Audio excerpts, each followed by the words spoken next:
Get straight to that breaking news overnight. A lethal tornado outbreak in Oklahoma, a state already reeling from that rare EF5 twister that nearly erased the city of Moore. Here is what we know at this hour. At least 5 people are dead, including a mother and her baby. 89 people injured. And that mother and child killed while driving on Interstate 40 trying to escape the storm. The barrage of tornadoes hit at the worst time during rush hour, and most of the deaths involved people trapped in their own cars, and in some cases their vehicles literally picked up like toys by the storm.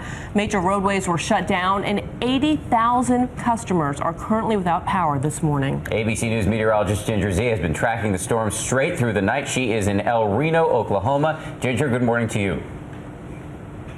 Good morning, Dan. This is almost devastation deja vu, and an unfortunate situation as we saw all of the ingredients coming together again yesterday, and here it happened. Parts of this school from the inside out.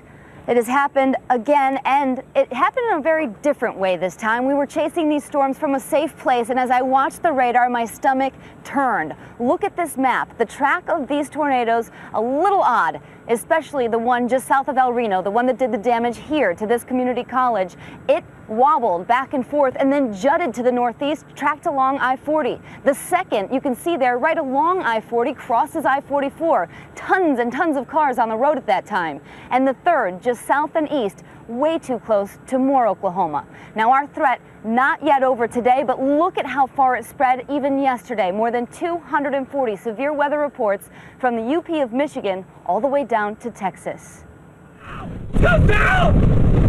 Brett, if you don't go south, we're gonna die! Dramatic cries from storm chasers trying to outrun one of the Oklahoma tornadoes. Move! Get down! Duck down! Duck down! Vehicles floundering on the road beside them, and then huge pieces of debris fly into the car.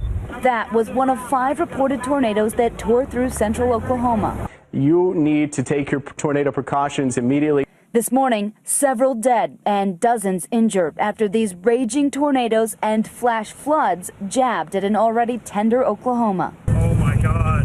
As the tornadoes clawed toward downtown Oklahoma City, thousands were trapped, the highways in perilous gridlock. I'm telling you, there are thousands and thousands of vehicles. Every road is jammed. We were well ahead of the storm, but saw the chaos on the roads. We're on I-44 South. They've shut down the highway going north so that people can't get into Oklahoma City. This is a very serious situation. 2 tornadoes back to back heading downtown. Overnight, the relentless rain just poured salt on the wound. I'm walking out to my backyard where there is a large rapids.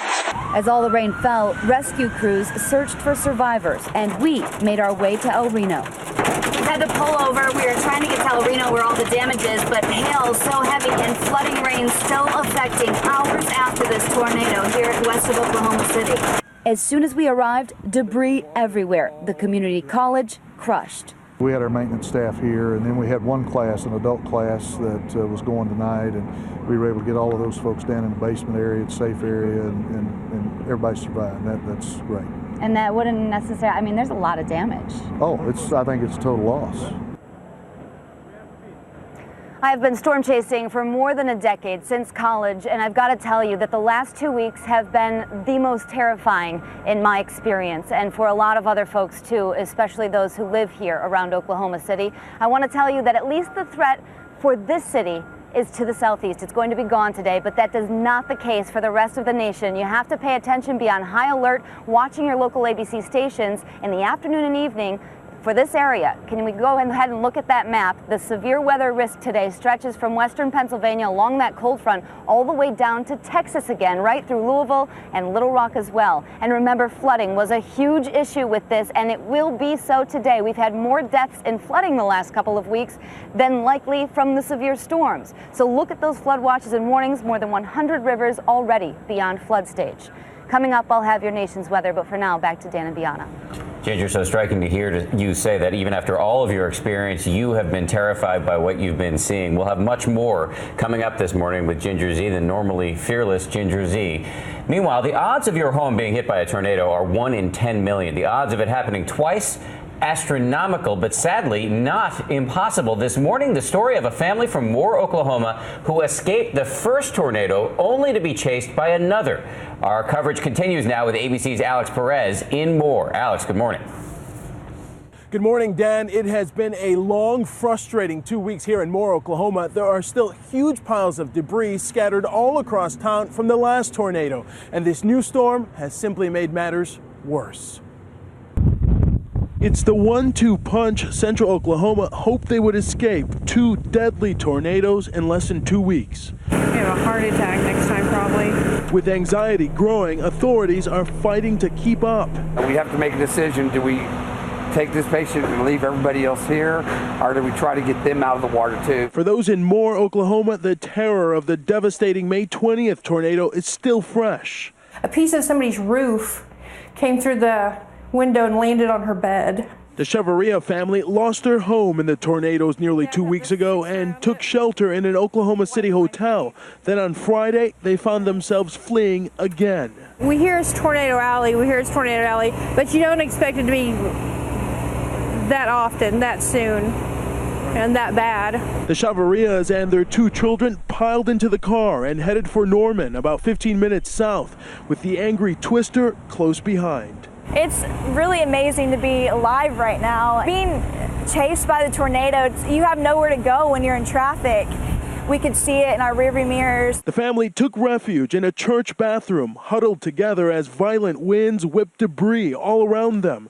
When it finally passed, they returned to Moore only to find their home damaged even further. I honestly don't feel safe here like I should. It's my home, but I don't feel safe here anymore. The Chaverias were able to evade the worst of the storm, but for many others, no such luck.